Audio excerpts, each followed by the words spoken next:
Payg'ambar sollallohu alayhi va sallam bir kuni Abu Bakr radhiyallohu anhu, u kishi kim? Rasululloh sollallohu alayhi va sallamning sahobiylaridan.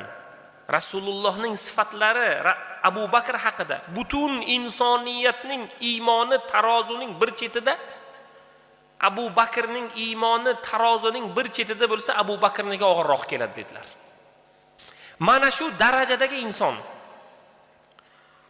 Abu Bakrga qarab,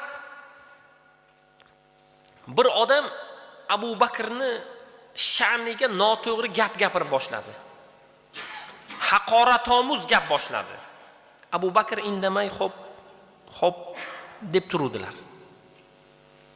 Javob qaytarmadilar.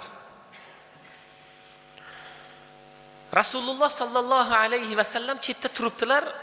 Bu holatga aralashmayaptilar, lekin kulib turibdilar. Yuzlarida tabassum. Boshqa sahobalar hayron. Nega Rasululloh? Biz borib Abu Bakrni o'rtaga olib, "Sen kimsan? Bu bilasanmi? Abu Bakr bu." Tarafini olib gapirmoqchimiz, Rasululloh indamayaptilar, kulib turibdilar. Biz shunga hayronmiz. Hech kimni bu suhbatga qo'shilgisi kelmayapti. Chunki qo'shilsalar Rasululloh payg'ambar u kishi qo'shilishlari kerak. To'xta birodar. Nega bu Abu Bakrni ayblayapsan degan ma'noda oraga kirishlari kerak. Rasululloh oraga kirmayaptilar. Qaytanga uni haqorat berganida Abu Bakrni so'kyapti endi u. Rasululloh kulib turibdilar.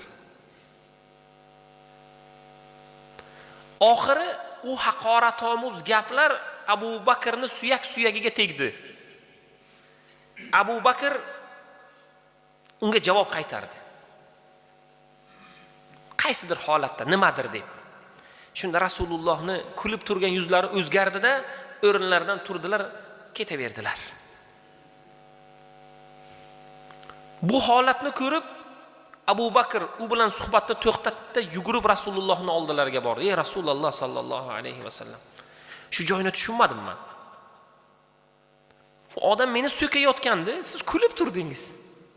Men o'zimni himoya qilay deb unga javob qaytarsam, qaytanga mendan xafa bo'lib, nega xuddi javob qaytarding deb mendan xafa bo'lib, yuzingiz o'zgarib, suhbatni tark etib ketdingiz siz" deganda, "Ey Abu Bakr, seni u odam haqorat qilayotganda, ikki farishta qaytanga uni haqorat qilayotganda, o'zining haqoratini o'ziga bosayotgandi. Seni sha'ningga noto'g'ri gapirayotganda, ikki farishta seni o'rningdan javob qaytarayotganda unga. Sen jim eding. Ikki farishtani unga aytayotgan gapidan men tabassum qilayotgandim." Birodar o'tiring. U aytayotgan gapni qaytariqni farishta seni nomingdan unga javob qaytarayotganini ko'rib meni kulgim keldi dedilar. Va sen unga javob qaytarishni boshlaganingda u farishta ketib qoldi. Men shundan farishtalarni ketganiga xafa bo'ldimda, keyin o'rnimni o'zgartirdim dedilar. Shuning uchun birodar, javob qaytarishga shoshilmang. Sizni bugun bilaman, hammangizni orqangizdan gapiradiganlar bor.